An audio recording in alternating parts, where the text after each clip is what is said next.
Hello student, with the present morning, I before you with language portion and the class is for class 11th. And today the topic that was synthesis, it was running on last 3 or 4 video lecture class. So student, we have discussed with you the use of nominative absolute, how can you use nominative absolute in combining two or more simple sentences into one simple sentence. So the next rule that I am going to discuss with you, the use of adjectives and conjunction. Use of adjectives and conjunction. This is very easy rule. This you know very well, adjective and conjunction. You are familiar with these two words. These are not new for you. So adjectives. What is adjective? An adjective is a word that qualify a noun or pronoun. Okay. Any of the words we can use to qualify noun or pronoun, either it's a good quality or bad quality, and it is used before your noun. It is used before your noun. So whenever any sentence is given, and in another sentence, the second of the sentence, the quality of first sentence is given, so we can use adjective. This is the use of an adjective, and the sentence will be simple sentence. In the same way, if any two task is given, two work is given, so we can combine these two sentences by using any coordinating conjunction. Because conjunctions are also classified into two categories: coordinating conjunctions, subordinating conjunctions. Here we are talking about only coordinating conjunctions, right? So coordinating conjunctions are used only to combine two or more two simple sentences into one simple sentence. Fine. This is very easy rule. I am just writing here some sentences so you can get the things very clear. A boy came to my office. A boy came to my office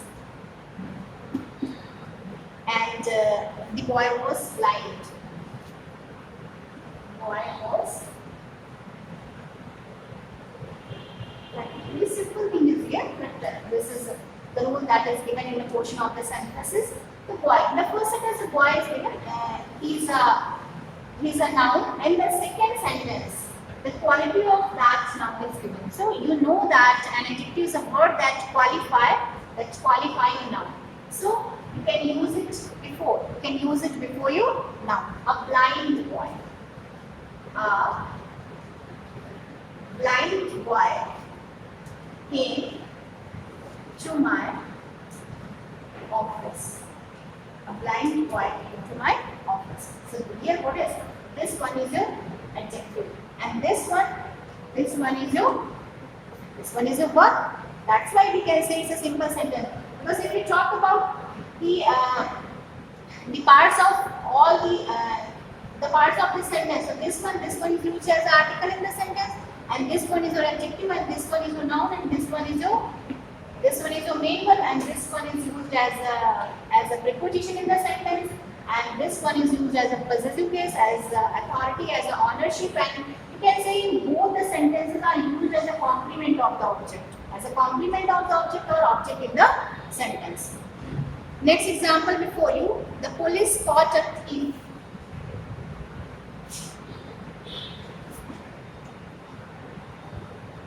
Police caught a thief. Stop. Next example, the thief was notorious.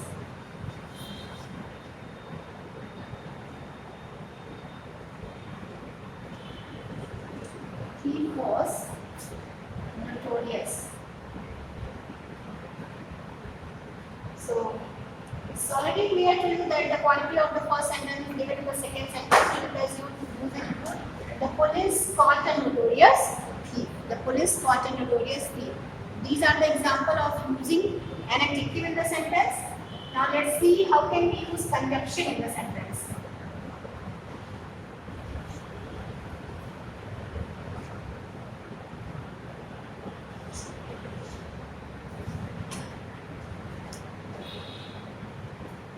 I want to buy a pen. I want to buy a pen.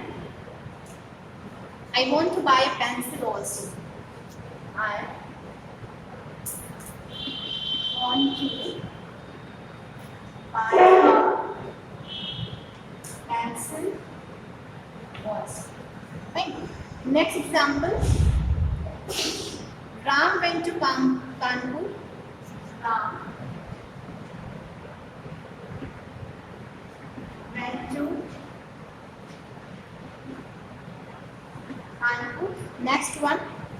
Mohan also went with him. Mohan also went with him. These are two sentences. So, I want to buy a pen, I want to buy a pencil. So, two things you want to buy. So, you can add these two things by using a conjunction. You can use and, because in synthesis portion we use only coordinating conjunction, because main purpose is to combine a simple sentence into one simple sentence. So, Ram want to buy a pencil and a pen. Not I. I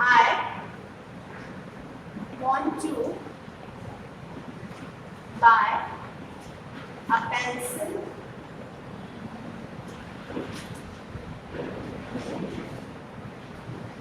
buy a pen and a pencil. Fine. So, Ram went to Kanpur, Mohan also went, the two person went to Kanpur, so you have to just add these two people by using and conjunction. So Ram and Mohan. Ram and Mohan went to Kanpur.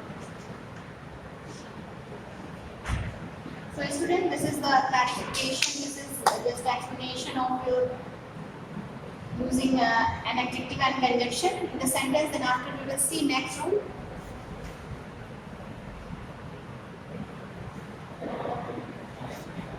Use of rule number 5. Rule number 5 is use of noun or phrase in apposition.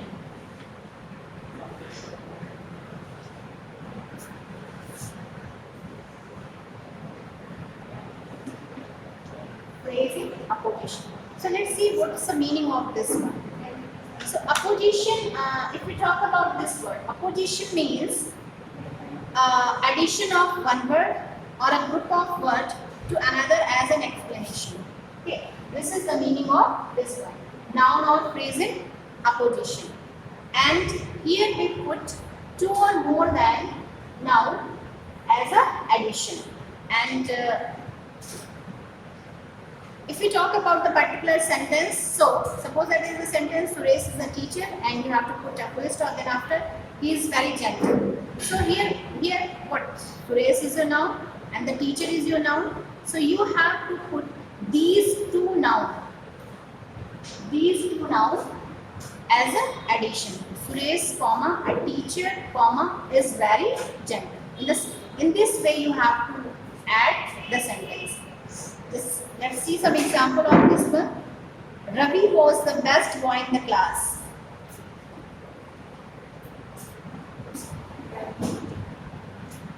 Was the best boy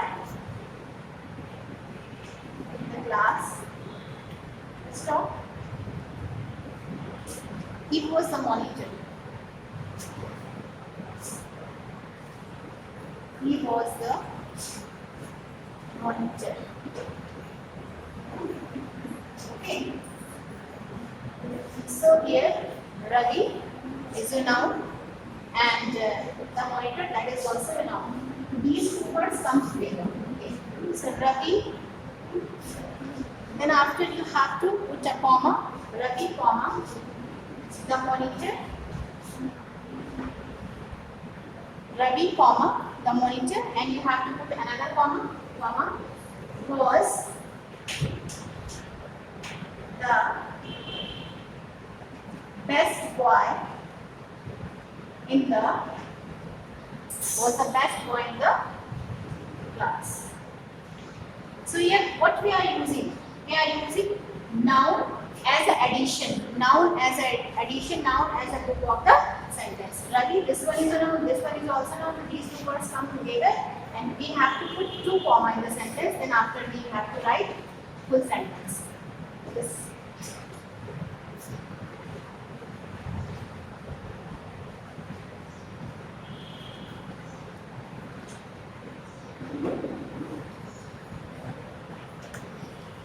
Next example before you. Tagore was the author of Gitanjali.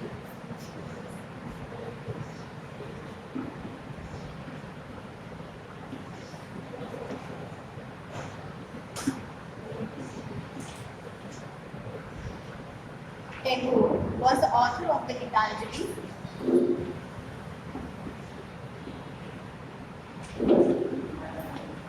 Gitanjali, full stop. He was a great poet of Bengal. Full stop. He was a great poet of Bengal. So two characteristics are given over here. Tagore was the author of Gitanjali. The author of the Gitanjali, this is the first characteristic. And the second one, poet was a poet of Bengal. So how will you combine this sentence? Tagore, and you have to put a comma. This one is a noun. This one is a noun. Then after you have to use a great poet of Bengal.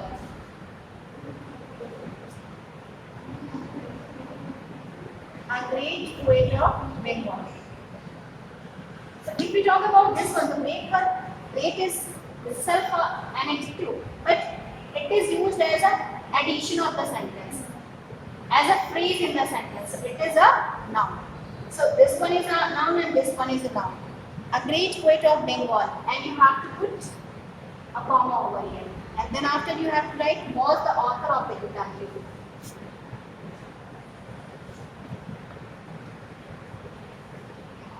Author of the Gitanjali.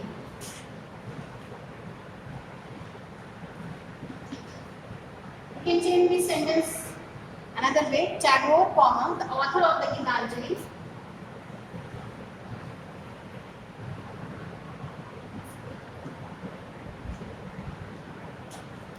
Author of the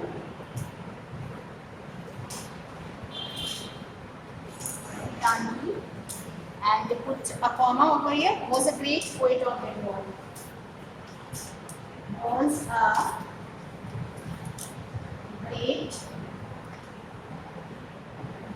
poet of Bengal. Right? So just see these two sentences. The meaning of these two sentences are same, but the way of writing is something different. Here we are using Tagore as a noun. In both the sentence we are using Tagore as a noun. But after comma, a great poet of Bengal, and here we are using the author of the Gitanjali. So we can say the difference between two sentences is that the way of using phrase in a quotation is different, but the meaning of both the sentences is same. I hope so that you have got the classification of noun or phrase in a quotation. Then after we will start another rule.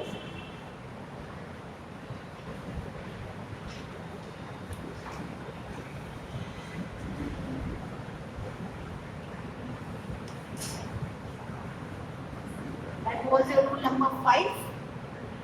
Now the rule number 6. Use of adverb or adverbial phrase.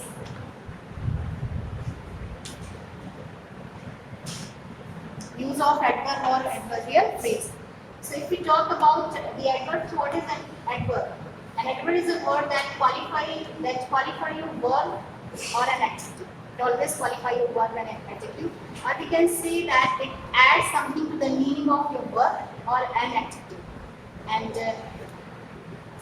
sometimes we use ly in your adjective, and sometimes we use extra word. So this is only the recognition of your adverb or adverbial phrase. So use of adverbial or adverbial phrase, this is the rule number 6 and rule number 7. This one, use of preposition.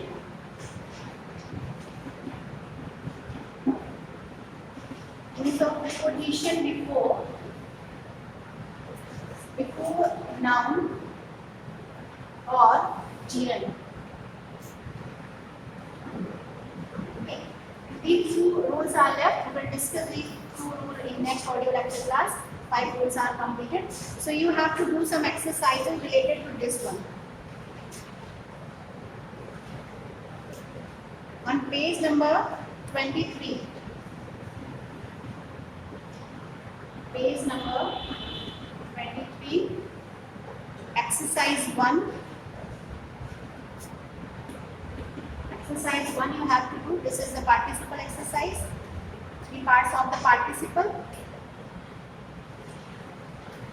Then after you have to do exercise number 3. Page number 25.